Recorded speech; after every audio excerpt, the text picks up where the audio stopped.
इसी के साथ चलिए अब आपको दिखाते हैं कि गाजा से आखिरकार निकलने के कितने रास्ते हैं और वो रास्ते किसके नियंत्रण में है, ये भी हम आपको ग्राफिक्स के माध्यम से बताएंगे।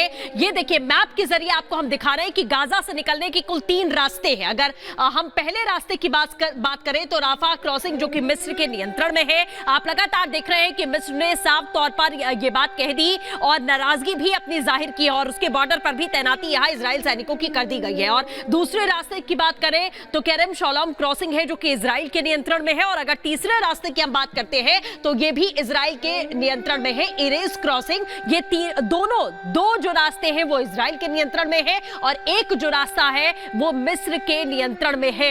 ये 3 रास्ते हैं। आपने देखा कि गाजा से कैसे साफ तौर पर इजराइल की ओर से कहा गया कि आप जो है उत्तरी जो गाजा है उसे खाली करिए। 3 रास्ते हमने आपको बताए। अब बड़ी खबर के लिए रुख करते हैं, वैभ होगा।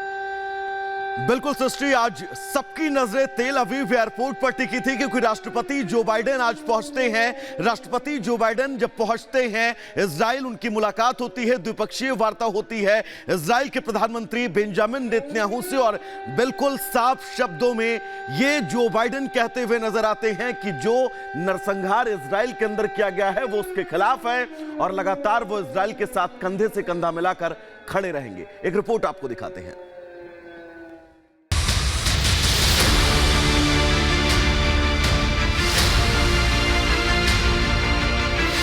हमास के खिलाफ 12 दिनों से जारी जंग में इजराइल के लिए तस्वीरें बेहद खास हैं। बम, गोले और मिसाइलों की बरसात के बीच जब अपनी जान जोखिम में डालकर बाइडेन तेल अवीव पहुंचे तो उनका नेतन्याहू ने गर्मजोशी से स्वागत किया। एयरपोर्ट पर इजराइल के प्रधानमंत्री और अमेरिकी राष्ट्रपति ने गले मिलकर एक दूसरे का अभिवादन किया। तेल अवीव में मुलाकात के बाद दोनों नेताओं ने एक प्रेस कॉन्फ्रेंस की, जहां अमेरिकी राष्ट्रपति ने इजराइल का साथ देने का वादा करते हुए कहा कि अमेरिका इजराइल को हर जरूरी मदद देता रहेगा। इसके साथ ही अमेरिकी राष्ट्रपति बाइडेन ने गाजा के अस्पताल पर हुए हमले के मामले में इजराइल को clean chit the. I was deeply saddened and outraged by the explosion at the hospital in Gaza yesterday. And based on what I've seen, it appears as though it was done by the other team, not you. But there's a lot of people out there not sure. So we got to overcome a lot of things. जंग के बीच America का दौरा करने और Hamas के खिलाफ मदद देने के लिए इजरायली प्रधानमंत्री ने अमेरिका का आभार जताया। On October 7th, Hamas murdered 1,400 Israelis, maybe more. Israel is united to defeat Hamas, and we will defeat Hamas and remove this terrible threat from our lives.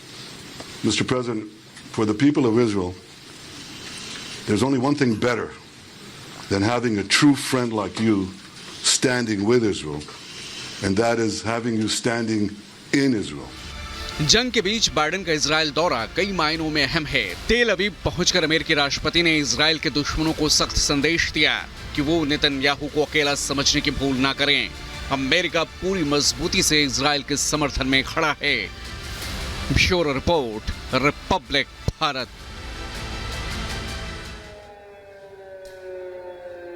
और अब आपको बताते हैं कि आखिर राफा क्रॉसिंग बंद क्यों है, ये आपको बताएंगे। देखिए किस तरीके से इजराइल की तरफ से आपको बताएं चाहता है कि हमास के आतंकी गाजा से भाग न सके। ये बड़ी बात आपको बता रहे हैं, इसलिए राफा क्रॉसिंग को बंद किया गया है कि हमास के आतंकी इजराइल से भाग न सके। गाजा में घुसने वाले सभी ट्रकों की भी आवाजाही इजराइल आपको बता दें कि बंद चाहता है।